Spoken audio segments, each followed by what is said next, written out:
Nowhere was the air war more closely tied to surface combat than in the South Pacific. There savagely fought land and sea battles, both determined air superiority and were determined by it. The destruction of the U.S. battleships at Pearl Harbor forced the abandonment of all preconceived U.S. notions of conducting a war with Japan. The Carrier Task Force came into being by default. The United States was determined to strike at Japan. The untried aircraft carrier was the only tool available.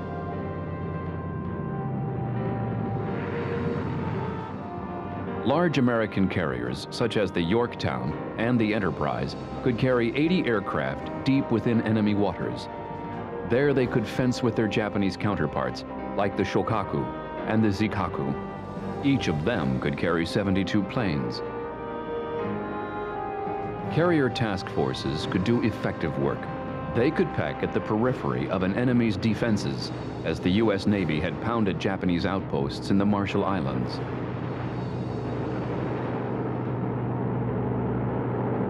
But all naval authorities were sobered by the fate of the British ships Prince of Wales and Repulse. The battleship Prince of Wales and the battlecruiser Repulse were sunk by Japanese bombers and torpedo planes in the attack on Malaya and Singapore. This is a Japanese reconstruction of that battle.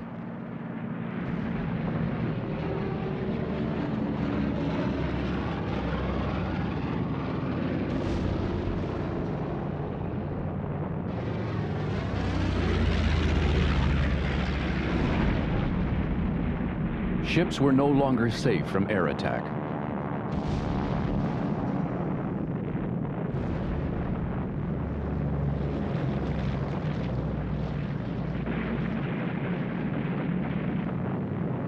As a result, the use of carriers within the range of long-distance land-based air power was considered too dangerous. Carriers were at their best when engaged in battle with each other. Unlike the U.S. Navy, the Japanese had built up a well-equipped land-based naval air force. Its aircraft were suitable for operating over long distances. They included the G4M Betty and the A6M Zero.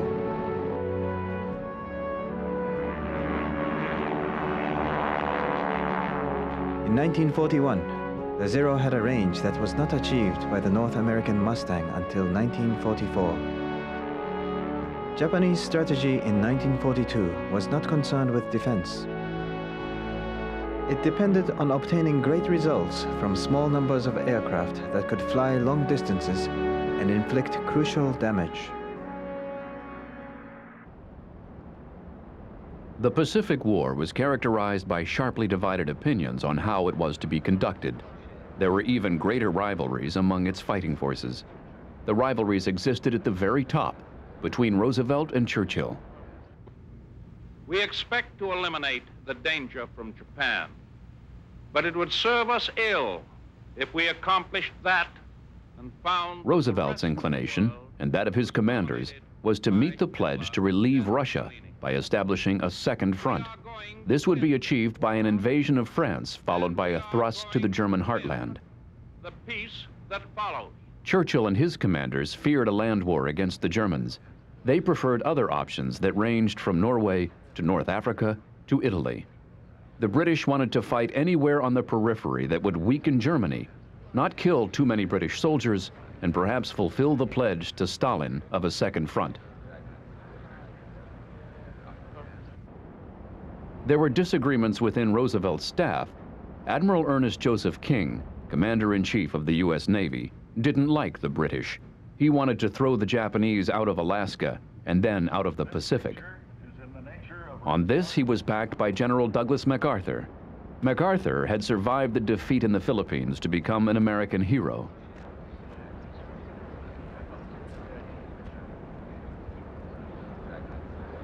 King and MacArthur were overruled by General George Marshall, General Hap Arnold, and others. Europe was to come before the Pacific. The majority of Allied men and materiel were to be devoted to the defeat of Hitler. A much smaller amount was given to the containment of the Japanese. King and MacArthur had their orders, but they also knew how to play the system. Neither man could be forced to serve under the other, so neither could be given command of the entire Pacific theater. In July 1942, MacArthur was made Commander-in-Chief of the Southwest Pacific. King's representative, Admiral Chester Nimitz, would command the rest of the Pacific. It was an awkward split, ill-defined geographically and in terms of forces. There was confusion about the control of amphibious operations, air power, and supplies. Admiral Nimitz was assigned Operation Watchtower to capture the Santa Cruz Islands in preparation for an attack on Tulagi in the Solomons. At the same time, MacArthur was to drive the Japanese out of New Guinea. Then MacArthur was to invade New Britain and seize the main Japanese base at Rabaul.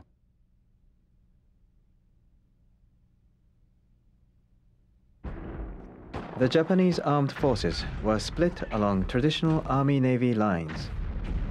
Each service wanted a different strategy. Neither was willing to cooperate with the other at command levels. Japan was having problems with its conquered territory in East Asia. It now had direct access to supplies of iron ore and petroleum. But a growing shortage of shipping was making it difficult to transport these raw materials to Japan. Army and Navy agreed that the conquered territory should be maintained and the shipping protected, but they disagreed on how to do it. The Army wanted to bring all of New Guinea under its control and threaten Australia. The Navy wanted to defend the Solomon and Bismarck Islands. The Army prevailed. The Japanese began a determined drive over the Owen-Stanley Ranges to take Port Moresby.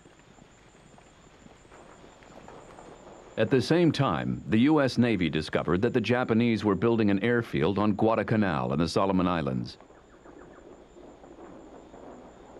On maps, the island chains running from Malaya to the Fijis seem strung together by stepping stones, but in fact, they stretch out over enormous distances of water. Japan's opening thrust had reached the Solomon Islands. The Solomons has thousands of harbors that could serve as havens for small ships, flying boats, barges, and submarines. Japan had adopted colonial military tactics. It had established strong points all along the chain of islands. In doing so, it spread its army, navy, and land-based naval air forces to the point of indefensibility.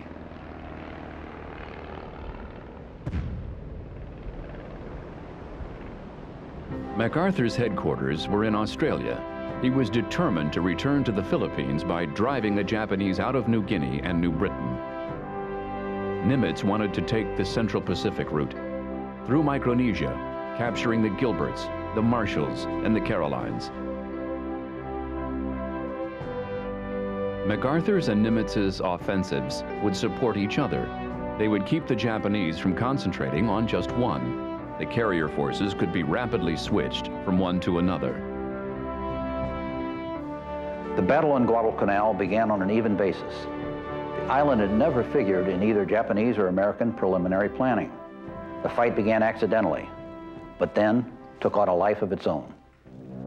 The island of Guadalcanal was considered uninhabitable by the white plantation owners of the area. It is about 100 miles long and 30 miles across. Guadalcanal was owned by the British for more than 100 years. On May 5, 1942, it was seized by the Japanese.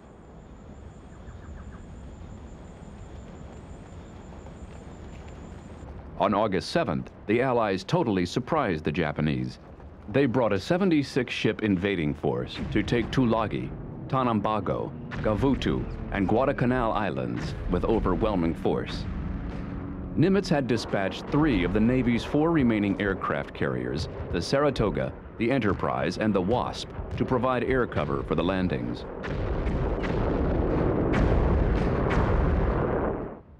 But Guadalcanal was not secure. Possession of the airfield would hang in the balance for months.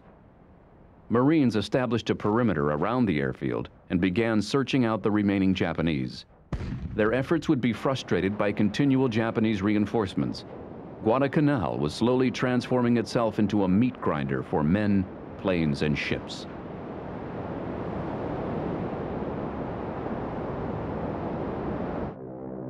The Japanese Naval Air Force reacted swiftly.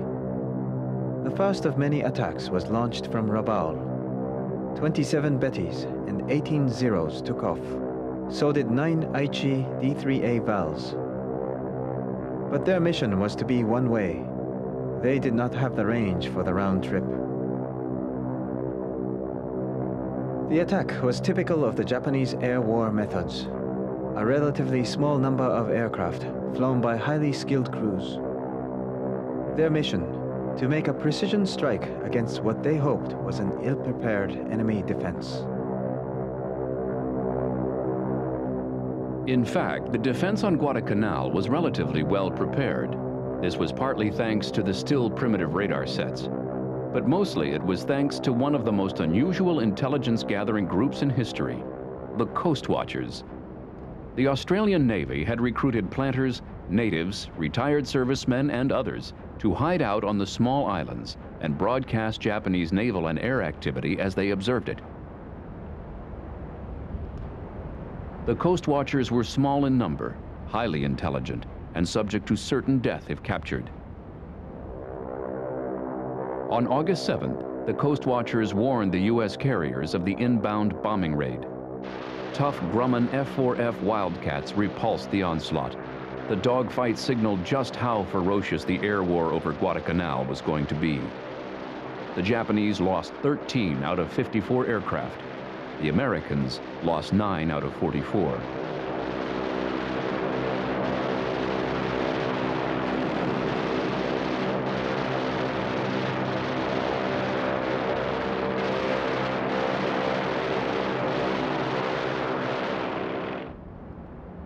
These losses diminished the Japanese Naval Air Force's appetite for battle. They gave the Americans time to dig in. A second attack the following day was also beaten off. 18 Japanese aircraft were shot down. But in response to the threat of land-based air supremacy, the U.S. carrier force pulled out. The Marines were left without air cover. Some historians have called Admiral Fletcher's decision to withdraw his carriers desertion. But he was aware that his were the only carriers available. To lose them would have been catastrophic. The Marines used primitive Japanese construction equipment to turn the Japanese airstrip into Henderson Field. On August 20th, the first aircraft of what came to be known as the Cactus Air Force arrived on Guadalcanal. 19 Grumman F-4Fs and 12 Douglas SPDs from the Marines were followed by the 1st Army Air Forces unit, 5 clapped-out Bell P-400s, the export version of the P-39 Air Cobra. The P-400 was a very modern-looking aircraft with a tricycle landing gear, a 20mm cannon in the nose, and the engine mounted behind the pilot. It was unable to handle the Zero in air-to-air combat, but it excelled in bombing and strafing duties. This small force would be whittled down almost to extinction. The pilots flew continuously. It was soon evident that 30 days was about the maximum time that could be endured, given the stress of combat and the unhealthy living conditions. Pilot proficiency and confidence was growing. Major John Smith and Captain Marion Carl vied to become the top ace over Guadalcanal. Carl was the first to 5 victories. Then the two men ran neck and neck for weeks. Then, when they were tied with 12 each, Carl was shot down. After 5 days in the jungle, he got back to find that Smith had 16 victories. Carl suggested that Smith be grounded for 5 days to give him a chance to catch up.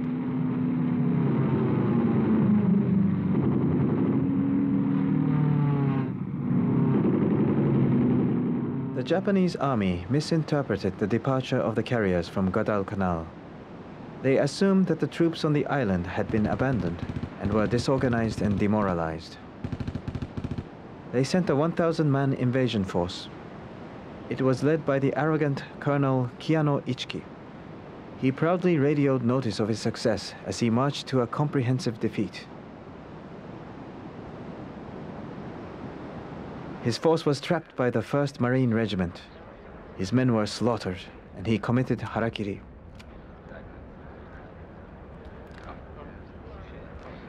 It was a significant win, the first clear-cut victory by American troops over the Japanese army.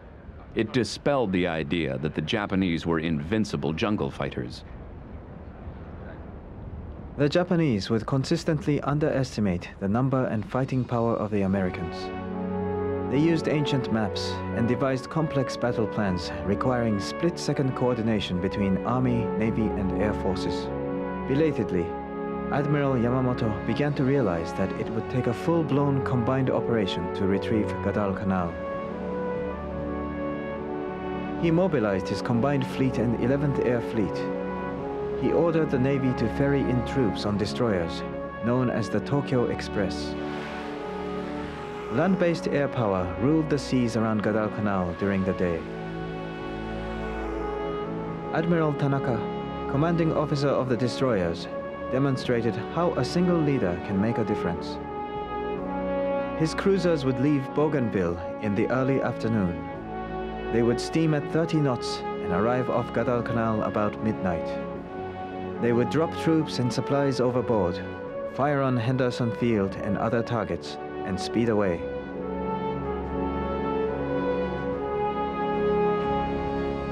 Yamamoto once again showed his liking for the complex approach. He divided his force into many small commands.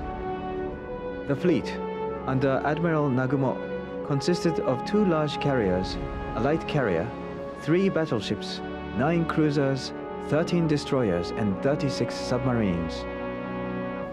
A fleet carrier force sailed the waters north of the Solomon Islands. It consisted of 2 carriers, the Shokaku and the Zuikaku, 2 battleships, and 2 cruisers. A smaller force under Admiral Hara Chuichi included the light carrier Ryujo. It was seen east of Bougainville by a U.S. Navy Catalina patrol plane.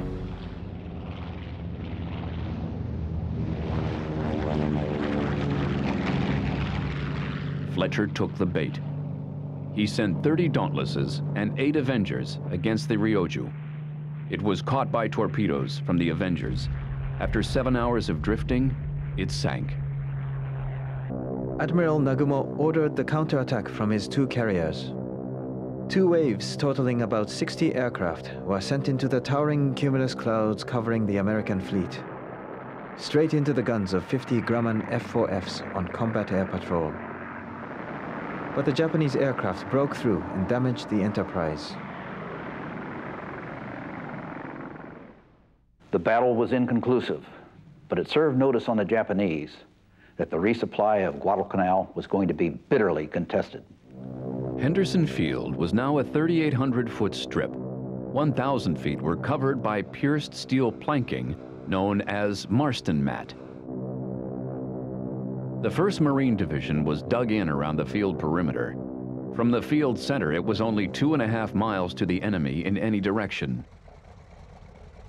The pilots fought and slept in the same clothes.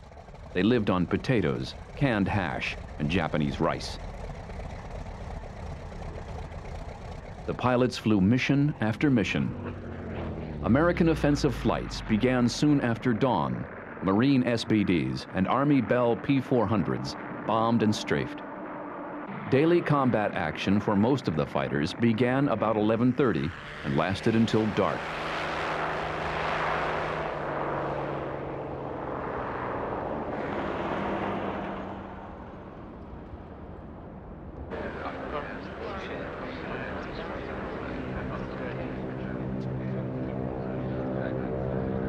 Coast watchers would report the approach of Japanese Betty bombers. Radar would pick them up about 125 miles out.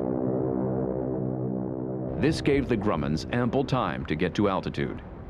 They would cruise about 5,000 feet above the Bettys. They looked for opportunities for a direct overhead pass or a high side attack, avoiding defensive fire from the Betty's 20mm tail cannon. The almost awesome respect for Japanese fighters like the Zero and the Oscar began to fade. After months of close encounters, it was apparent that one F-4F could not dogfight with a Zero, but two F-4Fs, working together using the Thatch weave, could handle 4 or 5. The move was named after Jimmy Thatch, a 7-victory ace. It called for a pair of Wildcats to fly in a widespread formation. When a Zero attacked, the Wildcats banked toward each other.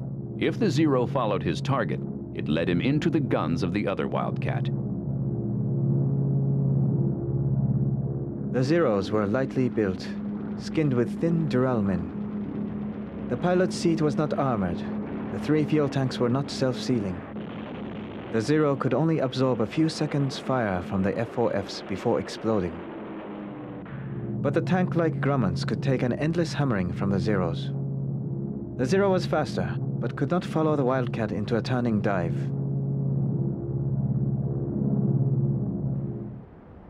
The Japanese Army and Navy remained at odds. The Army had not yet realized that there were now 17,000 Americans on Guadalcanal. It sent a force of only 5,000 men to retake the island.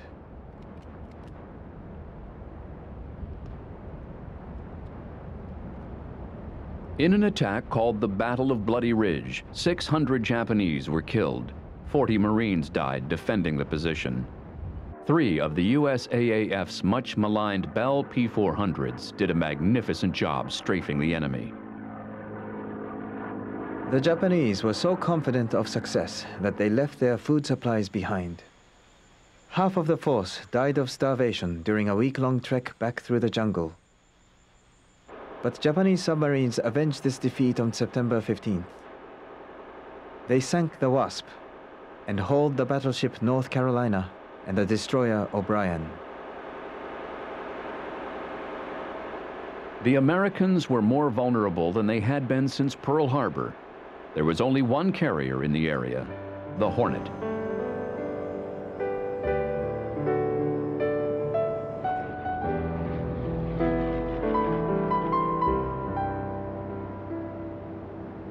Aircraft from the damaged Saratoga had been ferried to Henderson Field.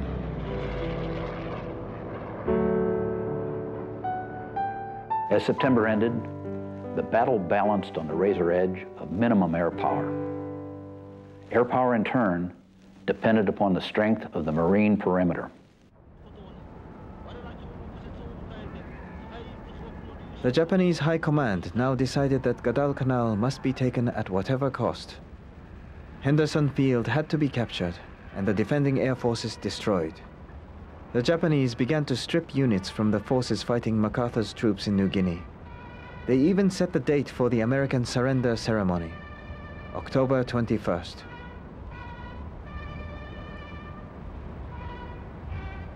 General Hyakutake Harukichi planned to use 2 infantry divisions to defeat the 7,500 Americans he estimated to be on the island. Japanese intelligence was wrong by 12,000 men.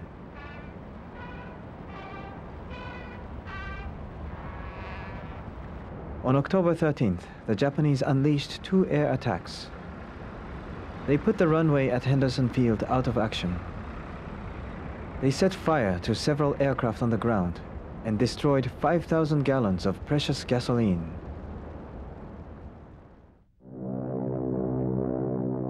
The air attacks were just a prelude. At 0138, Japanese battleships began to shell the runway with their 14-inch guns. All gasoline supplies were destroyed. All the Avengers and most of the SBDs were destroyed. Most of the F-4Fs were okay, and 6 of the P-400s were left. The next night, there was more shelling. It destroyed almost everything missed in the first round. Henderson Field was now impotent. The Japanese began unloading troops and supplies. The force was built to 20,000, including tanks and heavy artillery. But the Japanese now began to throw their advantage away by making a series of ill-coordinated frontal attacks on marine positions. The terrifying Japanese banzai charges melted in the face of marine firepower. The Japanese were forced into another humiliating retreat through the jungle. Now, Hyakutake called for 12,000 men to reinforce the 15,000 he had remaining. They were to be brought to Guadalcanal the following month in a great transport armada. In the meantime, the Japanese carriers sailed to sink the Hornet. They believed it was the only US carrier remaining in the area. But the Hornet had been joined by the Enterprise. It was also reinforced by the new battleship South Dakota. On October 26th, the American carriers drew first blood in what would become known as the Battle of Santa Cruz. SBDs from the Enterprise sighted the Japanese light carrier Zuiho. The SBDs dived on the Zuiho and blew a huge hole in the flight deck. It was unable to recover aircraft, but could still launch 9 Zeros for the next strike. Admiral Nagumo's strike force from the flagship carrier Shokaku was made up of 22 Vals and 18 Kate torpedo planes. They were escorted by 27 Zeros. Most of the pilots in this formidable force were veterans of Pearl Harbor. It was to be a bad day for the American fleet.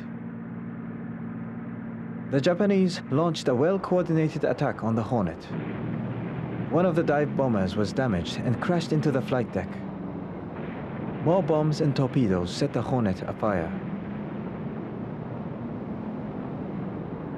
But even as the Hornet burned, her aircraft were attacking the Shokaku, Admiral Nagumo's flagship. 4 1,000-pound bombs hit her flight deck, putting her out of the war for 9 months. A second Japanese strike of 78 planes attacked the Enterprise and the South Dakota. They hit the Enterprise 3 times and put a bomb into the South Dakota's number 1 turret. Just as it appeared that the torpedo bombers had been driven off, 18 Vals dropped out of the sky on the Enterprise and the South Dakota.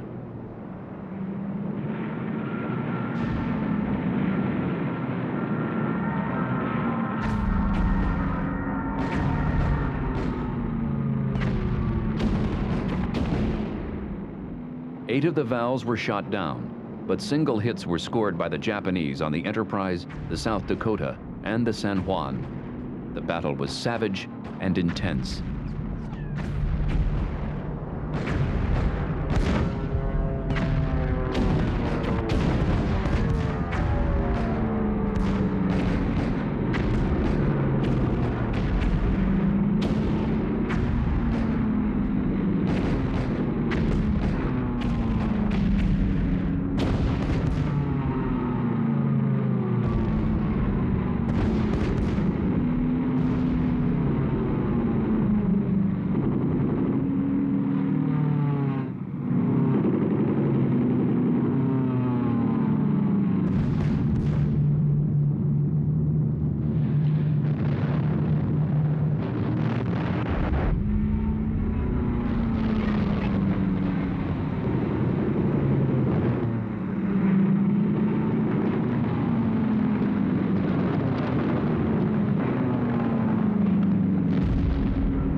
Damage control parties on the Enterprise showed the skill gained by experience. They were able to put her in a condition to begin recovering aircraft. The air was full of returning planes. Lieutenant Robin M. Lindsay was the landing signal officer. With incredible skill, he managed to land 95 aircraft on the Enterprise before a lack of deck area forced him to halt operations. 54 planes had to ditch in the ocean. The fires on the Hornet had almost been contained when another attack from the Zikaku's Kates forced her to be abandoned. The Battle of Santa Cruz was a tactical victory for the Japanese. They had sunk the Hornet and sustained damage to only 2 of their carriers. The United States had entered the war with 7 carriers. 4 had been sunk by the Japanese. Now only 1 remained in the Pacific, the damaged Enterprise.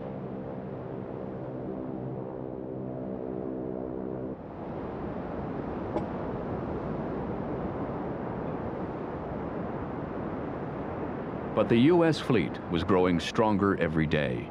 America was able to replace ships, planes, and pilots on a prodigious scale.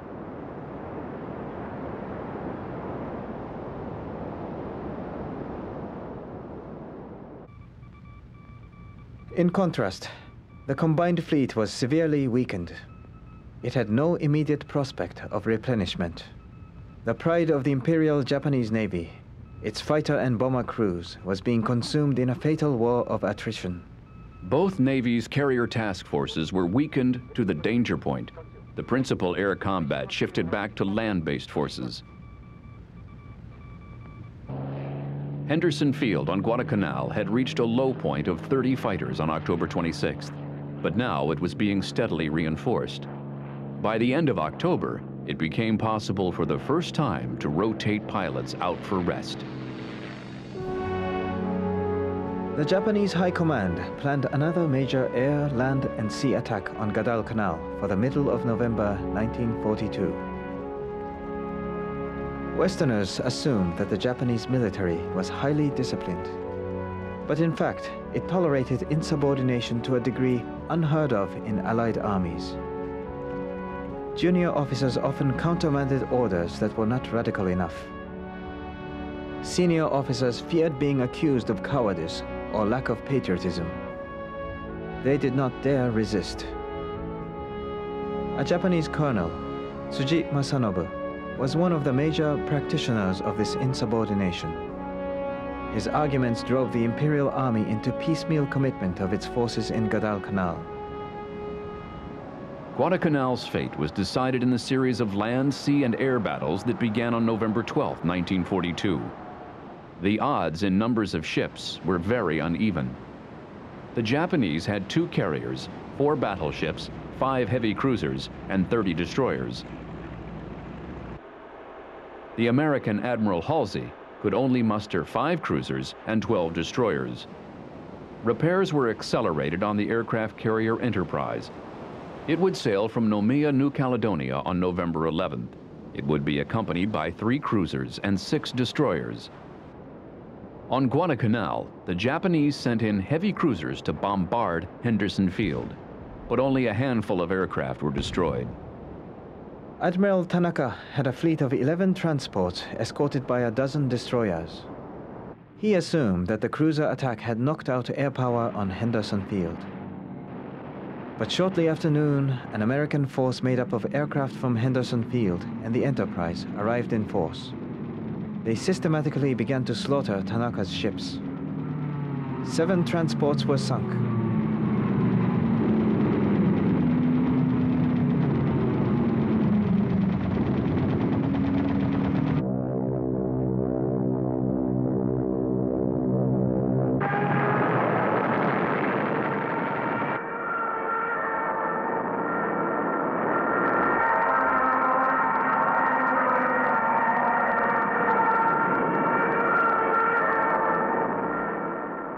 Four were forced to beach themselves. The next day, they were shuttle-bombed by Avengers from Henderson Field. Troops struggling down rope ladders were killed. The supplies in the ships were burned. Of the 10,000 Japanese soldiers in the transports, only 4,000 made it to Guadalcanal, now called by the Japanese the Island of Death. Admiral Halsey later correctly noted that until November 15, 1942, the enemy advanced at its will. From that point on, it retreated at the will of the Allies. Guadalcanal demonstrated that air, sea, and land power were no longer just complementary. They were inextricably intertwined. The Japanese Prime Minister, General Tojo Hideki, ordered the evacuation of Guadalcanal on January 4, 1943. It was also a signal to Japanese leaders that the United States was not going to seek a negotiated peace. Instead, it would bring the full weight of its enormous resources to bear. There would be many bitter battles after Guadalcanal, but none where the issue was in doubt. For the next 2 years, Japan, the nation that prided itself on never losing a war, would suffer one disaster after another. American strength would grow quickly. the United States would elect to fight the war on its own terms, substituting firepower for manpower on a scale undreamed of. In early 1943, American strength on Guadalcanal was growing rapidly. The battered 1st Marine Division had been relieved. The U.S. Army assumed the predominant ground fighting role. By early December, Henderson Field had almost 200 aircraft. There were 71 Wildcats and 17 of the new Lockheed P-38s. This beautiful new twin-engined fighter would prove to be perfectly suited to the Pacific theater. In many respects, after Guadalcanal, it was a totally new war. Over the next 3 years, America would vastly expand the land-based Army Air Forces. It would field fleets of new aircraft carriers and produce hundreds of thousands of aircraft. The majority of these new aircraft would be types not seen before in battle.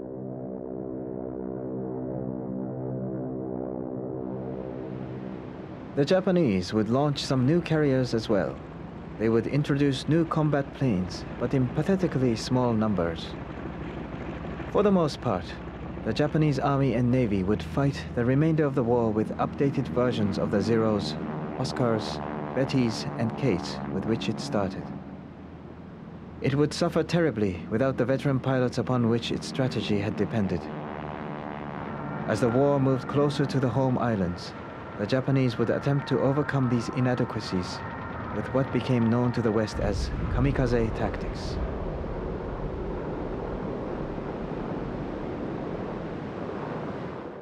While Japan and America struggled to win the Battle of Guadalcanal, the forces of General Douglas MacArthur waged war in New Guinea.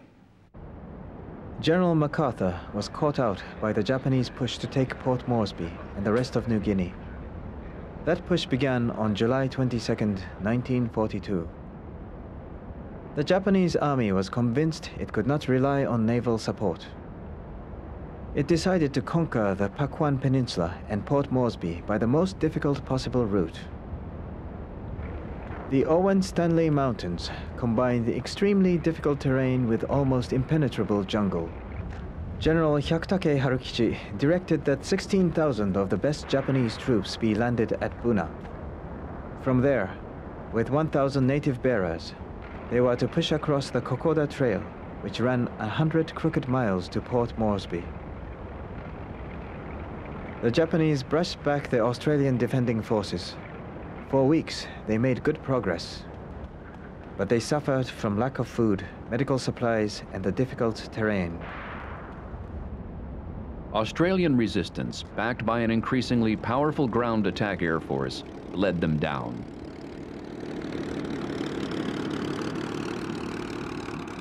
The Allied air forces in the Southwest Pacific had a new leader. Lieutenant General George Churchill Kenney, United States Army Air Forces, had shot down 2 planes in World War I. He was energetic, practical, and a natural leader. In short, he would revolutionize Army air power. Kenney was not only able to stand up to MacArthur, he could also inspire confidence in him. When he arrived at his new command, Kenney found that it was disorganized to the point of fragmentation. Australian, New Zealand, and American crew members were assigned to fly together on a random basis. Attacks were carried out almost informally without precise orders. As a result, only a few aircraft at a time went on raids, and then only in loose formation.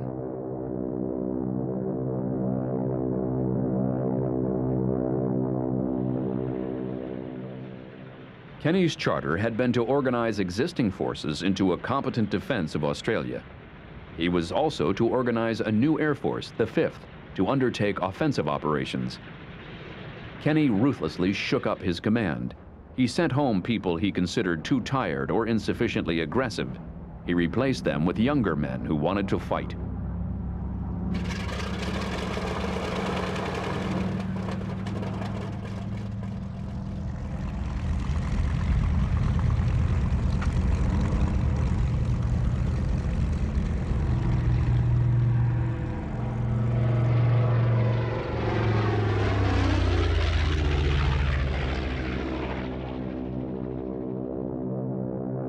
Kenny fostered the concept of skip bombing and the use of parafrag bombs.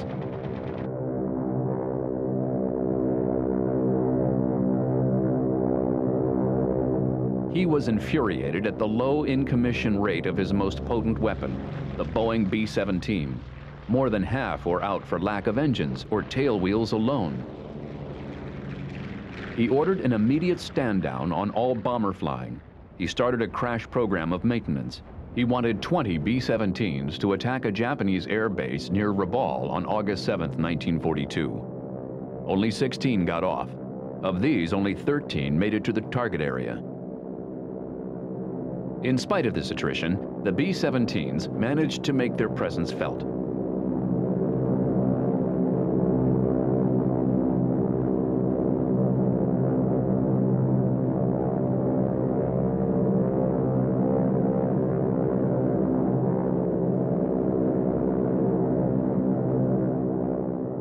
Many Japanese aircraft were destroyed on the ground.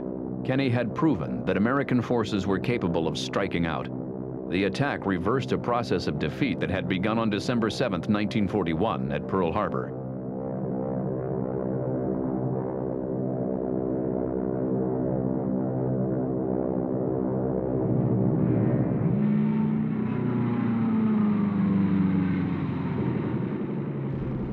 Kenny gradually obtained air superiority over New Guinea.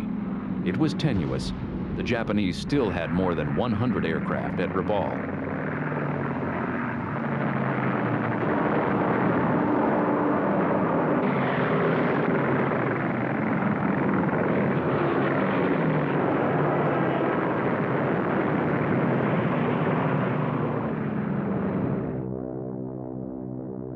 But the Japanese aircraft rarely intruded over New Guinea. Kenny was able to begin an aerial resupply service to help the land campaign. As Australian and American troops drove the Japanese back, Douglas C-47s ferried in tons of supplies to forward detachments.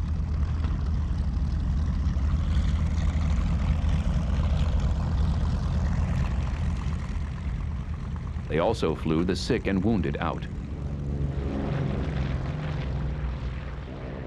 And all the while, the intensity of Allied strikes on the Japanese increased. Organized Japanese resistance on the Papuan Peninsula ended on January 22, 1943. The land victory was made possible by the 5th Air Force's dominance.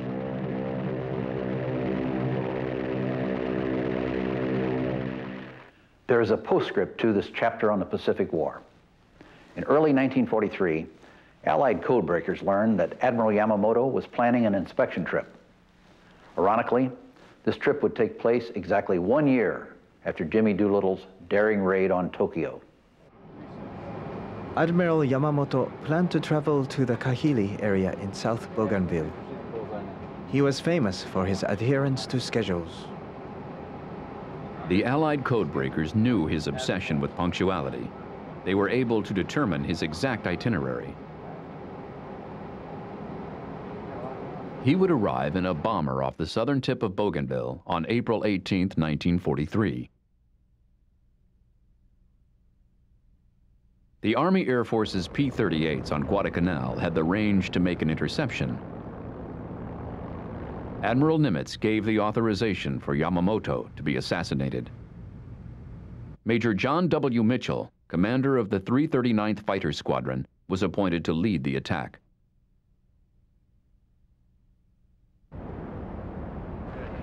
"18 P-38 pilots were chosen.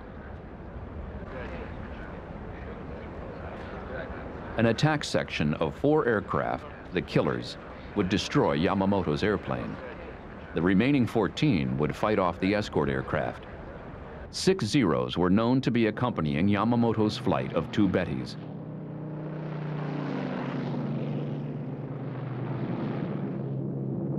The navigation challenge alone was formidable. The plan called for a 435-mile flight at wave-top level. This would be entirely over the ocean, out of sight of any land-based observers. They were to arrive at a point 35 miles off the coast of Kahili at 0935. P-38 compasses at this time were notoriously unreliable. There were no radio navigation devices. It was also possible that Yamamoto would not arrive on time. If so, the P-38s couldn't wait. It would be a split-second ambush or a wasted effort. The Lockheed P-38 was an extraordinary airplane. It was the first twin-engine, single-seat fighter ever put into mass production.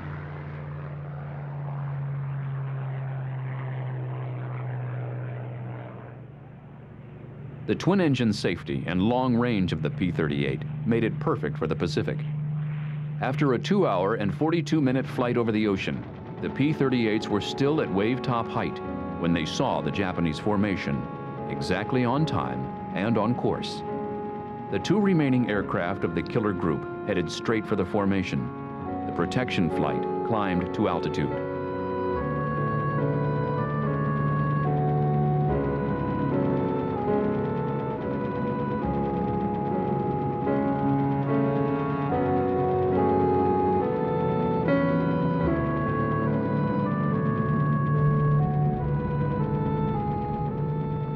Both Bettys were shot down. Yamamoto was killed by gunfire before he crashed into the jungle.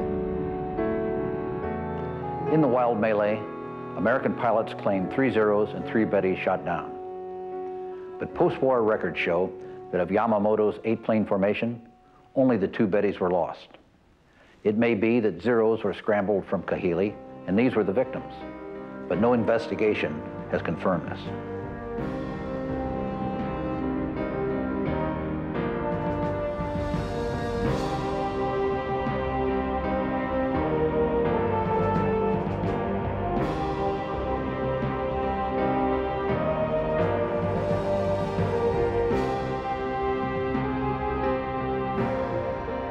One P-38 was lost.